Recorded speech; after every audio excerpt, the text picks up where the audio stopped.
Hi, so I just wanted to do a book review on this book I've just read called Skint Estate by an author called Cash Caraway.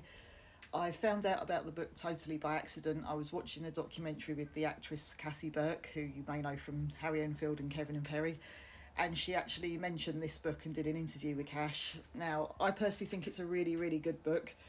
It details Cash's life. She grew up in poverty.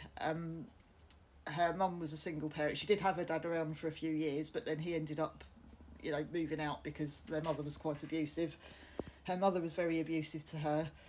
She then ended up, she did actually go to university and try and turn her life around. But she then got into a very abusive relationship with a guy. She fell pregnant when she was about 24, I think. And she then ended up having to go into a women's refuge because she wasn't safe, staying with the guy she was with.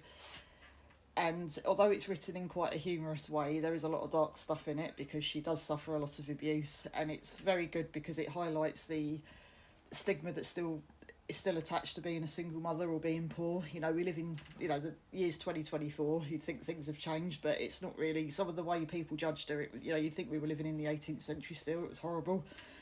And, she has to go to a women's refuge. She's got very little money to live on. And it's how, she then tries to rent privately because she doesn't want to stay in a refuge, bring her daughter up, in a place like that.